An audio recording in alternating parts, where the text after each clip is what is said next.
PR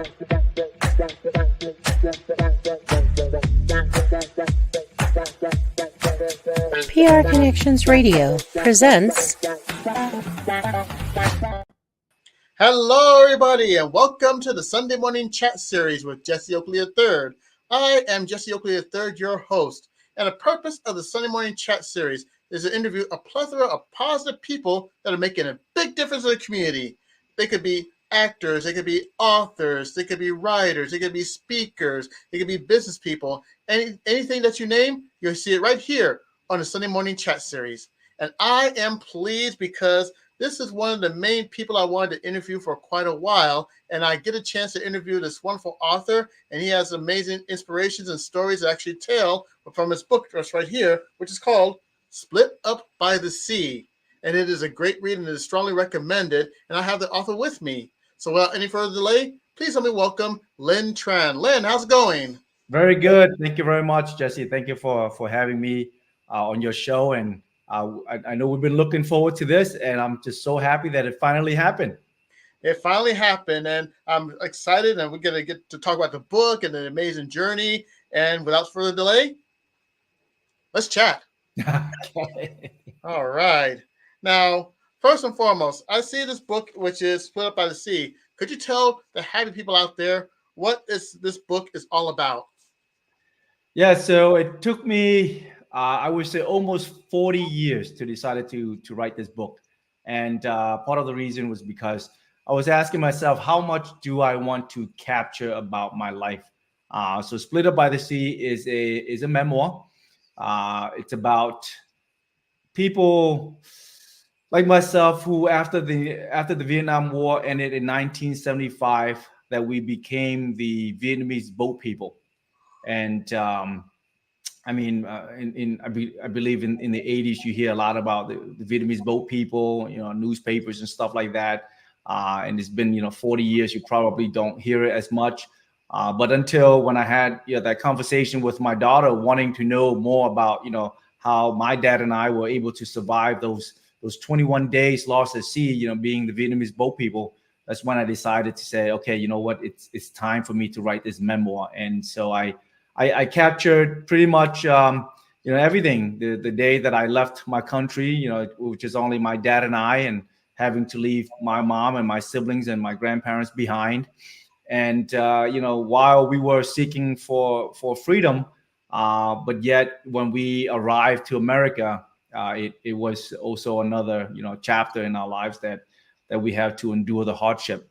So I gather all the inspiration from the 40 years, living here in America to put everything in that book. I tell you, this is truly a fantastic book. And if you haven't checked this book out, please check this book out. I believe it's on Amazon. It's also on Barnes & Noble too. And also, if you ever get a chance, check out Len Tran, Split Up by the Sea. This is a definite 5-star read for you, all the happy people, and you get a chance to see the work that's behind this and the journey that Len has taken within the past 40 years. Now, we already talked about this, and you talked about wanting to write this book, and you talked about the journey. And what was the moment where you had the aha moment, where you actually put pen to paper to actually write this book? What was the aha moment for you? So I'm going to bring you back to 2019. Okay. Being a supervisor at the Patent and Trademark Office for 19 years. And I had 60 employees under me. And so I wanted to write something motivational. I want to put into a small little pamphlet so I can send to all individual employees and have them feel motivated so that, they can pursue their dreams, right? Because I believe that as engineers or as anyone, who's an employee in an organization, you do want to have that vision that you can get to somewhere someday, right? So as I was typing up some of the key points, I keep bringing back those days that Dad and I had to endure, on that boat, for 21 days. How was it that we were able to gather our courage in order to muster through all the fears and all the obstacles? Because being lost for 21 days at sea, it's crazy, right? It's something that no one wants to experience, right? I had to experience because I had no choice. When I was capturing those moments, and I noticed the longer that I was writing these motivational statements, right, or scenarios for my employees, I was like, wait, you know what? Let me put that aside for a minute and concentrate on my own story, since I pretty much wrote everything about me and about my dad, about the 25 people who were in that boat. And then also I was writing how I overcome obstacles while I was living in New York City in the South Bronx in the 1980s. And I don't know if you've ever been to the South Bronx in the 1980s, but probably not the best place to live. Um, and so I was like, if I keep on writing all of this, I might as well just change it into a memoir. So that's when I decided to say, okay, you know what? I'm gonna put the motivational piece aside and let me concentrate on writing my memoir. And starting that day, it just kept on going. And while writing, yeah, I had to stumble through a lot of obstacles, being that I myself is a chemical engineer. I am not a writer. So now to reframe my mindset from an engineer, from someone, who particularly just like numbers and formulas, and now suddenly I have to write it, have to put into descriptive writings. Yeah, it took me back to my college writing years, but it's not the same. It's different when you write a book, when you share about your personal stories. And I was able to do it anyway. But yeah, so that was the first time that I decided to put pen to paper. All right. And from if as a fellow engineer and fellow author myself, I can definitely understand the journey and the process about that. And you talked about being an engineer, especially certain types of engineers are seen as the shy and timid type, and actually having to transfer into author. Now, we talked about that challenge, and what other challenges have you ever faced when it comes to writing this wonderful book? So this is my first book, right? In 2023, I decided to write another book as well. But because that this is my first book, the biggest challenge is, again, descriptive writing is not my thing, but the book is a memoir, right? It's a memoir, so that how much, I was asking myself, how much do I want to disclose about my life, about my family, along with the journey, right? So it was pretty tough in the beginning, with the engineering mindset. We are the type that likes to put facts, right? And when I open up my book, what my first draft, I was like, wow, that's a lot of facts in there. So when I gave it to my wife, she read it and she's like, nope. And she's one of my worst and honest editor, because when she looked at it, she said, no, I want more. I want more, honey. What you have here is just facts, and believe it or not, it's boring. And I was like, no, please don't say that. That hurts. But I am glad that she was truthful. She was truthful, because you cannot write a memoir with an engineering mindset, right? We don't want to write a story that is solely based on facts, on how I got onto the boat, and how many days it took, and how was I able to adapt to the refugee camps and stuff like that. She's like, hey, I want more. I want the emotional aspects of it. Put yourself in this scene, describe your feelings, describe what happened to your families and stuff like that. And so it was tough. It was tough because I every time when I disclosed more information, I kept on asking myself, is this appropriate? Hmm. And so the more I wrote, um, the more I start to cry.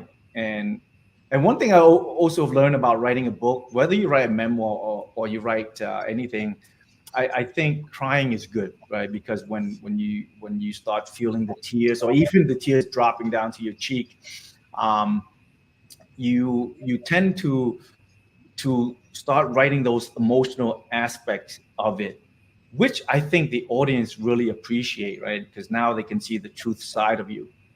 And so when I and a lot of nights where I didn't want my wife to see, my red eyes, I had to close the doors and start, typing and taking breaks, wiping my tears, and start typing again. Believe it or not, while that was the hardest thing to do, but yet I was so pleased to take her advice and disclose the things that I needed to be disclosed in this memoir to share with the world, because I believe that there are other people out there who are going through or who went through the same thing that I had, and they would appreciate if they can be in the scene with me.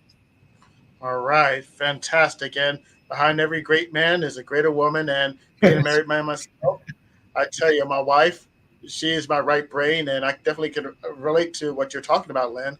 Really appreciate that. Yeah. Now, what were some of the best opportunities you experienced once your book came out? Oh my goodness. So let me talk about my fear first. When Okay. even though I spent more than 2 years in order for me to finish this book, uh, we're human, right? We're human, and we always have this thought that, oh, who's gonna read my book? I'm not a writer. I'm just an engineer, and my book is just gonna be sitting on the shelf collecting dust. And every time when those kinds of negative thoughts pop up in my head, I'm like, my goodness, am I gonna put my book aside? And I'll be truthful with you. There were times that I wanted to put it aside, was because there were times that I doubted myself, and I said, "Well, who's going to read this?" But that day when my daughter came into my room and asked me about, how my dad and I were able to uh, overcome the fear in order to survive those 21 days at sea. That's when really gave me that purpose that I need to finish this book for her. I couldn't care less if the entire world is going to read it or not, but I only care that if that particular one person, whether it's my daughter, whether that particular person who grabbed that book from the shelf and read it, then I'm going to make it a purpose to write for that particular person, right? So the day that I finished the book, published the book and everything, and started selling on Amazon, I just couldn't believe the amount of love I received. What I and I was doing it very minimal. All I did was just post it on Facebook, LinkedIn, and Instagram.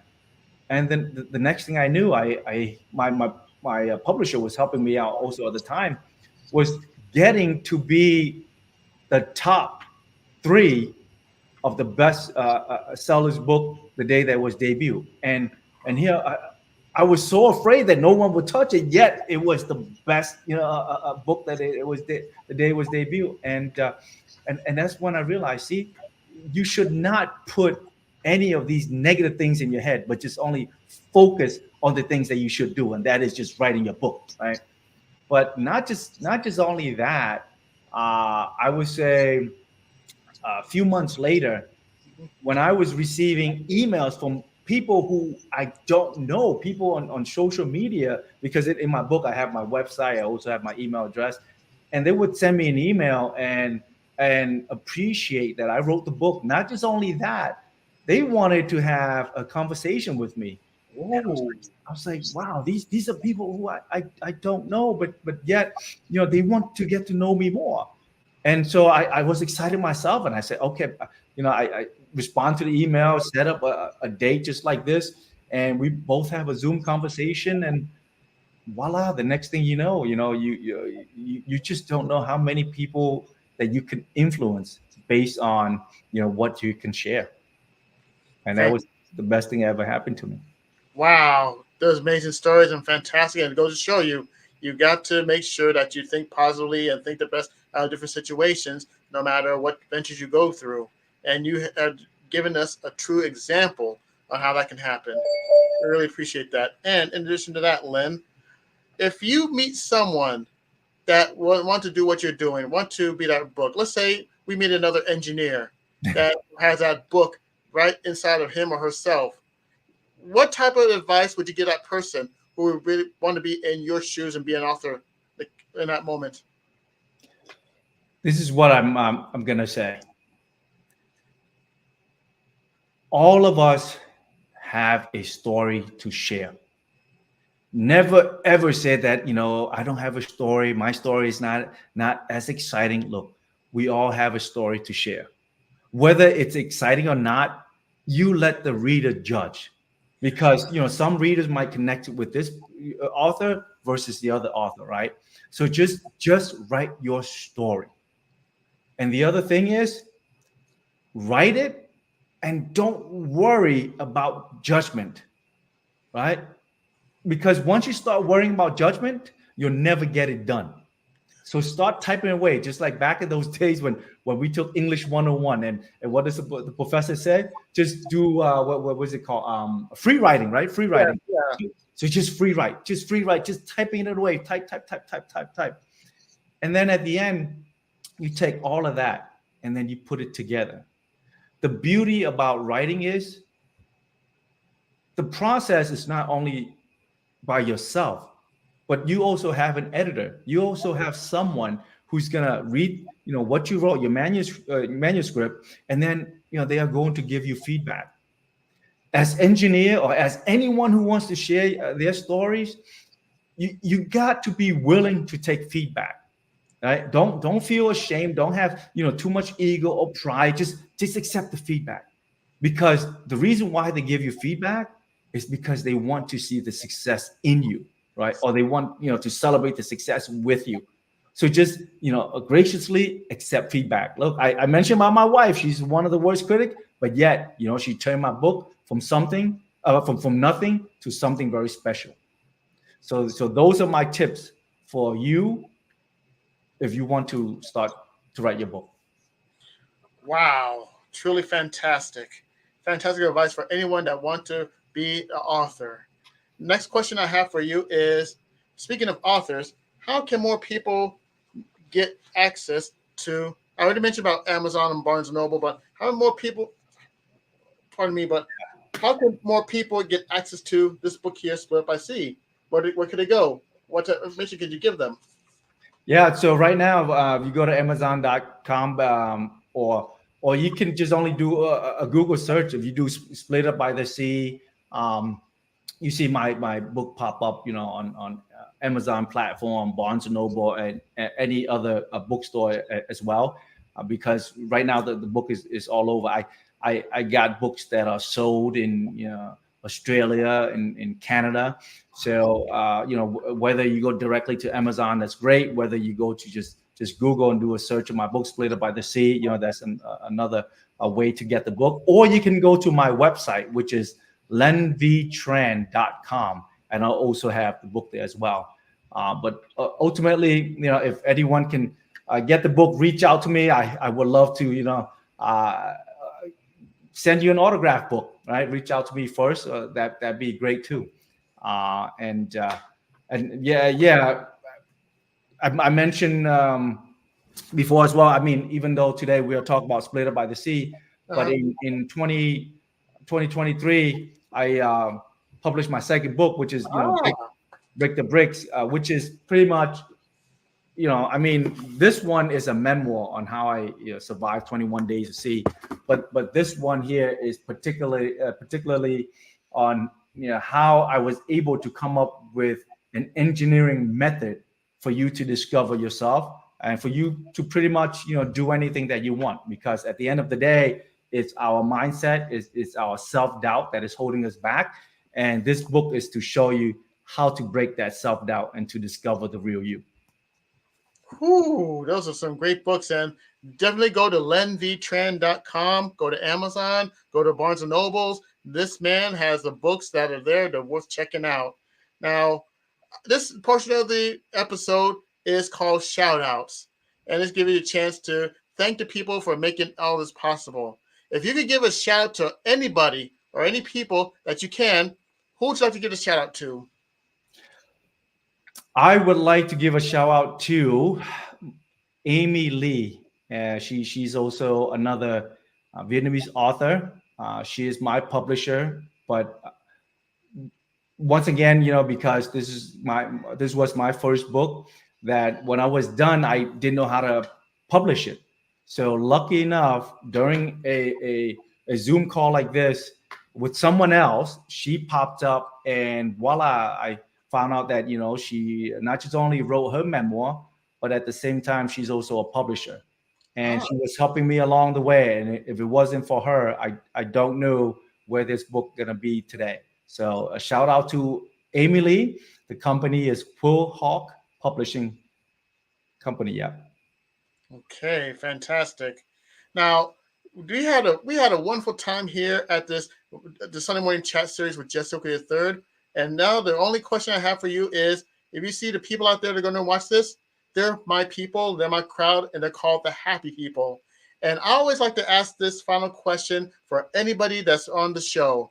If you have any positive words of wisdom for my people, the happy people, what would it be? So I'm gonna share a nugget from this book. All right. And that is to rise to your why. Look, we all have a purpose, we all have a why in life, but how are we going to rise to that to that purpose, right? Because a lot of times that we want to get there, but yet something is holding us back. You could do it for 1 or 2 days, but yet when something happened and you throw it away and you forget about your dreams and your goals. I'm gonna teach you how to rise, and the rise is actually an acronym, and the R stands for to recognize in order to revitalize, right? And the I is to initialize, right? Initialize in order to materialize. You gotta get it going. And the third one is you got to strategize. The S is strategize. You got to have a plan as you're going forward. And E is to energize. Everything or anything that you do, you got to feel that energy, energize to get there. So rise to your why. And that is a perfect bookend to this wonderful interview, Len. And on behalf of all the happy people that are watching this program, we thank you for taking your time to talk about your book, as well as give some wise words of wisdom for my people, the happy people. Really appreciate it, Len. Thank you very much, Jesse. Thank you for having me on your show. All right, and this concludes this episode of the Sunday Morning Chat Series with Jesse Oakley III. You can catch more episodes on PR Connections. That's PR Connections, whether it's on YouTube, Facebook, or any type of format. You get to check out past interviews from happy people making a big difference in the community. Fear not. We're going to have another episode next Sunday morning at 9 a.m. Pacific Standard Time. I hope to hear from you soon. On behalf of all happy people, this is Jesse Oakley III speaking. And until then, you take care of yourself, and until next time, bye, happy people. PR Connections Radio thanks you for watching this podcast. Check out more episodes of this show and our others at prconnectionsradio.com.